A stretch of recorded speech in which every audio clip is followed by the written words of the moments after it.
그래서 내가 손발이 찬 것이 과연 이유가 그 원인이 하지정맥류인지 아닌지를 네. 간단하게 확인하실 수 있는 차트를 준비했습니다. 네. 여러분도 댁에서 한번 몇 가지 되는지 꼽아보셨으면 좋겠습니다. 네, 자가 진단법인 거죠. 새벽에 자다가 쥐가 종종 난다. 다리가 무겁고 쉽게 피로하다. 저녁이 되면 다리가 잘 붓는다. 다리가 저리거나 찌릿찌릿하다. 뒷다리, 오금, 종아리가 당기는 듯한 통증이 자주 있다. 저녁 때 다리가 애매하게 저리고 아파서 잠에서 깬다. 다리에 혈관이 비치거나 튀어나온다. 둘레, 7개인데요. 이 중 몇 가지 항목에 본인이 해당되는지 한번 저희 출연진들이 한번 적어보겠습니다. 저는 자, 하나, 몇 둘, 가지 셋. 되시나요? 하나, 둘, 셋. 저는 2개인데 잘 때 자다가 종종 쥐가 좀 날 쥐나세요? 때 있고 또 다리가 좀 무겁고 해서 좀 종일 좀 피곤할 때도 가끔 있어요. 저는 다리에 혈관이 비치거나 튀어나오려고 한다. 네, 저도 여기서 이제 막아야 높은 되겠다. 구두 더 이상 안 튀어나오게. 네, 막아야 돼요. 그리고 뭐 저녁이 되면 다리가 잘 붓는다 이런 정도. 네. 선생님은요? 젊은 사람들이랑 확실히 네. 틀리구만요. 자, 당첨 5개. 난 자다가 이 쥐가 나가지고 막 뻣뻣해가지고 막 그러시구나. 돌같이 뭉치고 막 이거 막 너무너무 아프잖아요. 네. 그렇지. 또 너무 피곤해. 그리고 이렇게 부어요. 이러고 앉아있으면은 퉁퉁 부어가지고 네. 막 아무 눌러도 뭐 안 들어갈 정도로 네. 부어. 예. 땅땅하게 부어. 예. 그리고 이 뒷다리, 오금, 이 종아리 여기가 막 땡겨. 네. 땡기는 아이고. 것 같아. 네. 그리고 잘 때 어떻게 좀 이거 안 아파 보려고 다리를 올리고 배지 다 맞아, 잡아. 맞아요. 올려도 맞다가 네. 벽에도 끼워 맞다가 별짓을 다 해도 이거 곧 이 아픈 거는 어떻게 해결해 볼 수가 없어. 근데 왜 맨날 나올 때마다 이렇게 많어? 아 진짜. 말씀하실 때마다 자주 좀 오셔야 될 옆에서 것 같아. 너무 좀 사실 걱정이 많이 돼요. 예. 근데 이 7개 중에 몇 가지가 해당이 되면 하지 정맥류 의심할 수 있는 건가요? 이 7개 중에 3개 이상이면 하지정맥류를 의심해 볼 수가 있어요. 만약에 항목 중에서 검사를 해보고 본인이 생각하기에 3개 이상에 해당되시는 분들이라면 꼭 병원에 방문하셔서 정확한 진료를 받아보시는 것이 좋아요. 이거 어디 네. 병원 가야 되는 거야 이건 또? 이건 어디 병원 가야 되는 거야? 도대체? 하지정맥류는 어느 선생님한테 가면 병원에 되나요? 가야 돼요? 보통 혈관외과를 가시면 됩니다. 혈관외과로 혈관외과. 가보시면 아, 되겠습니다. 네, 네. 자, 이야기 이어가겠습니다. 김지은 선생님이 뽑은 수족냉증의 원인 중 가장 흔한 2번째 질환은 뭘까요? 네, 이제 앞서서 수족냉증을 유발하는 질환 중에 말초혈관 질환이 있다고 말씀을 드렸는데 네. 이 질환 중에서도 말초신경병증을 앓는 경우에는 자신이 손발이 차가운 수족냉증이라고 말을 하시는데 다른 사람이 손발을 만져봤을 때는 의외로 따뜻한 경우들이 있어요. 왜 그런 거죠?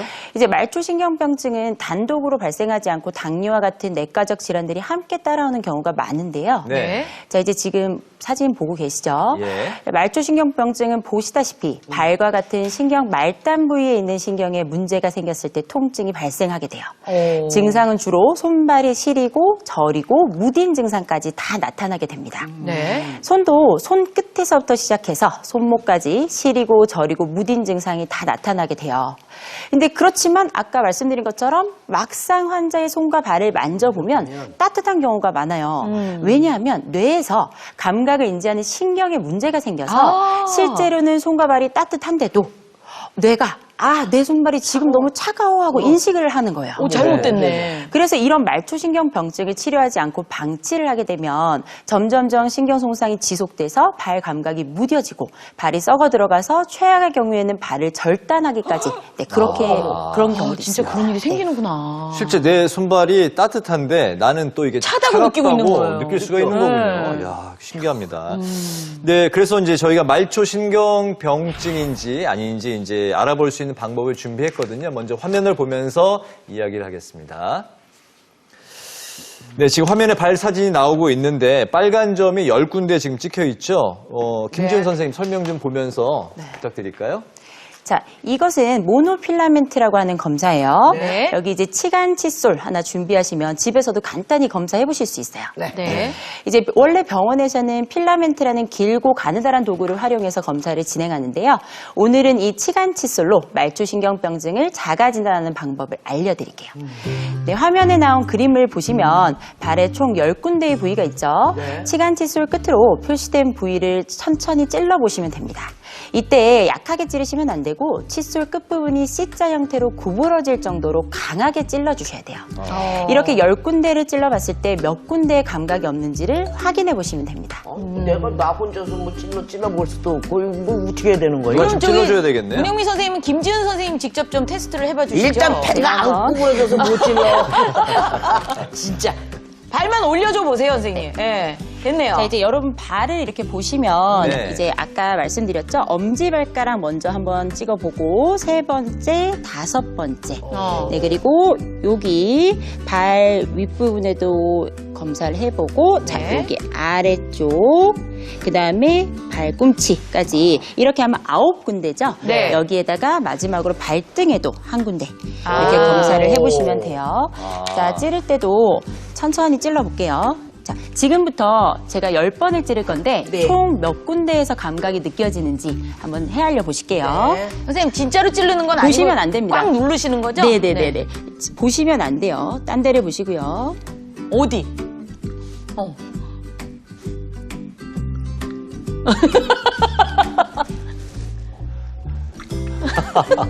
느낌이 있으시네, 다. 있으셔. 네.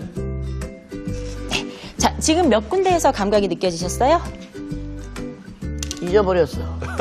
거의, 네다섯 군데. 거의 다 느끼신 것 네다섯 같아요. 아니야. 아, 그래요? 전혀 느끼지 못한 거 있었어요. 아, 그래요? 네. 자, 9군데 다 어머. 누르신 거예요? 10군데를 다 눌렀는데 10군데. 한 5번 정도 이제 움찔움찔 하신 것 같아요. 그리고 그 다음은 네. 느낌 없었어요. 네, 그래서 사실 이제 문영민 선생님은 5군데 정도만 감각이 있고 뭐 나머지는 말초신경병증을 의심해 볼 만큼 감각이 없으신 상태죠. 그러면은, 예. 이거 어떻게, 그럼 괜찮지 않은 건가?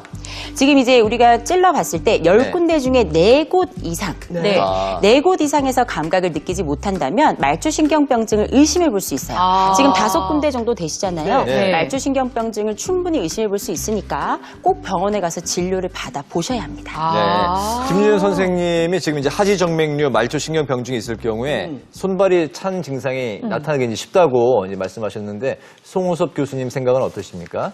전적으로 동의하고요. 네. 지금 두 가지 질환 이외에도 그 척추 추간판 탈출증, 우리가 쉽게 그냥 표현할 때 디스크 이렇게 네. 표현하는 부분들, 네. 목에 허리에 각각 있을 수 있습니다. 그런 경우에 있어서는 지금 그 시린 증상이 그 눌려 있는 신경근 따라서 편측으로 이제 생길 수가 있어서 손에도 목의 경우에 있어서는 손으로 또 허리의 경우에 있어서는 발로 그 시린 증상이 이상 간 것과 관련된 그런 시린 증상이 있을 수 있어요. 근데 그것뿐만 아니라 이제 지금 아까 손을 말씀을 드릴 때 과사용을 말씀을 드렸는데 네. 그 다음으로 또 지금 저희가 지금 생각해 봐야 될 질환이 수근관 증후군이라고도 하고 손목 터널 증후군이라고 합니다. 아, 그렇군요. 네, 그런 경우에 있어서 지금 사실 또 저릴 뿐만 아니라 수족냉증과 관련된 시림이 동반되실 수가 있어요. 네. 네. 지금 화면에 보시게 되는데요. 지금 현재 지금 저리게 눌리게 되는 부분들을 지금 설명을 하고 있고 네. 저기는 그 인대가 싸고 있는 거 보이시죠? 그 아래 있는 게 사실상은 전체적으로 볼 때 요 공간이 손목 터널이라고 보시면 돼요. 네. 손목 터널을 덮고 있는 게 큰 인대가 있는데 그 네. 사이에 그 밑에서 과사용으로 인해서 신경이 부어 있거나 이렇게 된다 그러면 주로 지금 범위 중에서 엄지, 검지, 중지 이런 부분들이 저릴 수도 있고 근데 이상 감각과 관련된 시린 증상이 생기실 수가 있어요. 네. 그런 경우는 양측성보다는 한쪽이 더 그러시는 경우들이 뭐 제법 많이 있는데요. 양쪽으로 오실 수도 있습니다. 손목 터널 증후군 방치하면은 뭐 어떻게 해야 되나요? 일단 손목 터널 증후군이 방치가 될 경우에 있어서는 그 정중신경이라는 것이 사실 연결이 되어 있는 부분인데요. 네. 이 지금 근육이 보시다시피 지금 근육 자체가 손에 있는 근육 일부가 함몰이 될 수도 있어요. 근데 약화가 돼서 못 쓰게 되는 그런 부분이기 때문에 네. 그걸 방치하시게 되면은 사실상은 우리가 신경이- 상상하고 싶지 않은 네. 신경이 손상되는 그런 돌이킬 아이고. 수 없는 상황이 될 수가 있습니다. 네, 네. 자, 그래서 네. 내가 손목 터널 증후군으로 인해서 수족 냉증인지 네. 아닌지를 또 간단하게 확인할 수 있는 네. 자가 진단법을 준비해봤습니다. 여러분도 댁에서 함께 해보셨으면 좋겠습니다. 네. 자, 화면에 보시게 되면 요 방법들 간단히 지금 설명을 드리도록 하겠습니다. 손등을 맞닿는다라고 생각을 하시고 이렇게 지금 손등이 맞닿은 상태, 손가락도 이렇게 편하게 맞닿게 해주시고요. 네. 이렇게 해서 지금 수평이 되도록 해서 네. 이렇게 그 부분들을 힘을 지그시 눌러서 30초에서 1분 정도 유지하십니다. 네. 그럴 때 아까 그 시리거나 하는 그 네. 손가락의 부위가 엄지, 검지, 중지라고 말씀드렸는데 이 동작을 지금 유지하고 계시잖아요. 그 상황에서 엄지, 검지, 중지가 절여 내려오는지 한번 보시면 돼요. 혹시 절여 내려오시는 분이 있으십니까? 그럼 그때 손목 터널 증후군을 의심해 볼 수 있다는 거군요. 일단 그 부분들을 1차적으로 의심을 해볼 수가 있습니다. 우리가 한 1분 정도 지금 한 것 같은데요. 네. 그렇죠? 예. 뭐 선생님은 힘드세요? 아, 힘들어. 아. 그냥 힘든 거죠. 저리 아니야. 뻣뻣해고 어깨가 더 아파. 아. 근데 이 어깨가 더 아파. 동작하실 때 손목, 어깨 아픈 걸 생각하시기 쉬운데 그 부분보다 네. 이 동작을 했을 때 엄지, 검지, 중지, 손가락이 절여 내려오는지 여부를 살피시는 게 알겠습니다. 굉장히 이제는 뭐 우리 중요하시고 그 가족 중에 네. 누군가가 이제 손발이 좀 차갑다 이러면 뭐 그걸로 병원에 가 뭐 이렇게 하시지 말고 꼭 병원에 데려가셔서 가셔서 네. 1차적으로 진단을 받아보시고 네. 그 진단 결과 괜찮으시다 그러면 기능적인 부분들을 개선시킬 수 있는 치료 방법을 꼭 시도를 해보시면 좋겠습니다. 수족냉증은 어떻게 하면 치료가 이게 가능한 건가요? 치료가 돼요? 수족냉증이 다양한 질환의 원인과 연계가 돼 있고 네. 기능 이상과 관계가 있잖아요. 네. 그래서 이 부분들은 단편적으로 접근을 해서는 안 됩니다. 그래서 제가 모두에 말씀드릴 때도 저도 이 부분들의 환자분들을 많이 관리해드리고 있습니다. 네. 말씀을 드렸는데 순차적으로 질환이 있는지 먼저 정확히 진단하고 네. 있다 그러면 질환의 원인 치료를 하시고 그렇게 되면 대개는 이 지금 수족냉증이 그냥 동반돼서 좋아지시는 경우가 많이 있어요. 네. 근데 그 이유 아니라 그 이후에 기능적인 문제가 있다 그러시면은 뭐 한방 치료를 포함해서 소화기를 튼튼히 하고 손끝 발끝으로 양기가 잘 가게 하는 네. 그런 치료의 기능 이상을 바로 잡아주시게 되면은 좋아지십니다. 일단은 그렇군요. 무조건 병원에 가서 치료를 받아야 그러니까 되겠네요. 이게 그냥 지나갈 증상은 네, 아닌 네. 거예요. 그렇죠? 네, 네. 예, 그런 것 같아요. 네. 알겠습니다. 자, 수족냉증이 심할 경우에 좀 병원에 가서 일단은 원인도 알아보고 네. 또 증상을 좀 완화할 수 있는 방법이 뭔지를 선생님과 의논하시는 게 꼭 필요하실 것 같고요. 네네. 또 오늘 저희 의사 선생님 두 분이 나와 주셨는데 일상생활 속에서 수족냉증을 좀 완화할 수 있는 방법을 몇 가지 팁을 주신다고 했습니다. 어떤 것들이 좋아. 있는지 네, 저희가 좀 들어볼게요. 네, 수족냉증 이렇게 하면 좋아진다. 먼저 그 송우섭 선생님의 말씀인데요. 네. 짠. 아랫배와 허리 정중앙을 찜질하라고 됐네요. 아랫배. 네, 일반적으로 그 한약이 양생의 개념이 있는데 수족냉증을 그 치료하는 데서 도움되게 하는 것들은 네. 배를 따뜻하게 하라라는 그런 방법이 될 수가 있습니다. 네. 지금 화면 보시고 있는데요. 지금 보시게 되면 배꼽이 있고 아래쪽으로는 치골결합 살살살살 지금 다리를 굽힌 상태에서 내려가시면 뼈가 딱 닿는 부분이 있어요. 그걸 이제 치골결합이라 하는데 이 부위를 5등분한다 생각을 하시고요. 그 쉽게는 손가락을 요 사이에 검지에서부터 새끼손가락 4개를 딱 요 사이에 이렇게 두시면 돼요. 요렇게. 네. 아. 그렇게 할 때 네. 사실은 넷째, 5번째 손가락 딱 닿는 부위가 관원혈, 중극혈이라는 혈이 있어요. 요거는 어디에 지금 효과가 좋은 거냐면 손발을 따뜻하게 하는데 이 부위는 배잖아요. 네. 배 부위를 따뜻하게 하면 손발을 따뜻하게 하는 효과가 있는 그런 혈이라서 네. 근데 팩을 하시게 되면은 팩은 이런 형태가 지금 되실 수가 있는데 찜질팩. 찜질팩 자체는 일반적으로 시중에 구하실 수 있는 거 이렇게 하시고 이게 지금 화상 방지하기 위해서 수건 타월이나 이런 것들을 경물로서 이렇게 네. 싸주시면 되거든요. 네, 수건 안에 지금 찜질팩이 들어가 있는 거죠. 그렇게 했을 때 지금 저 부위는 혈자리 복잡하게 아시려 할 필요 없고 아랫배에 대고 그 있으면 부위에다 되겠네요. 딱 덮어서 대고 계시면 됩니다. 네. 그리고 이 부분이 허리 쪽에는 사실은 명문혈이라는 거하고 연계가 돼 있는데요. 아. 이 위치가 어떻게 되냐면 갈비뼈 끝 생각하시게 되면은 갈비뼈 끝이 이렇게 닿는 부분이라고 생각하시면 돼요. 네. 네. 그걸 이었을 때 척추하고 허리로 딱 했을 만나는 때. 중앙 부분이 여기 명문혈인데 네. 마찬가지로 명문혈 복잡합니다. 너무 어렵습니다. 하실 필요 없고 그 허리 부분에도 이 찜질팩을 딱 올려서 네. 지금 찜질을 같이 해주시면 됩니다. 아, 그렇군요. 배도 찜질하고 허리도 등도 하고. 찜질하신다. 이렇게 기억을 하시면 알겠습니다. 되겠습니다. 네. 찜질을 그러면은 어느 정도? 보통은 하면 되나요? 10분에서 15분 정도 해주시는데요. 하루에 한 번 정도? 자주 하시면 좋지만 시간 내시기가 어렵잖아요. 네네. 그거 감안하면은 하루에 뭐 주무시기 전이든지 한 번 정도 그렇게 해주시면은 도움이 많이 되실 걸로 보입니다. 네. 네, 아니, 네. 옛날에 어르신들은 그런 말씀도 하셨잖아요. 선생님. 두한 조결이라고 발은 따뜻하게 하고 머리는 시원하게 하라고. 근데 이거는 어떻게 머리도 따뜻하게 해야 되는 건가요? 그래서 사실은 네. 그 건강을 유지하고 면역을 증강시키기 위해서는 배는 따뜻하게 하고 네. 머리는 서늘하게 해야 되니까 네. 간단히 이건 지금 뭐 백문이 불여일견이니까 일단은 한번 따라 해보실까요? 네. 어떻게 네. 하면 돼요? 손을 일단은 청결하게 요새 손 건강 이 손을 청결하게 하는 것들이 강조되고 있잖아요. 네. 청결히 하시고 손톱으로 하시는 게 아닙니다. 손끝으로. 요 지복이라고 하는데 요 지문 있는 부위로 하시는 거예요. 네.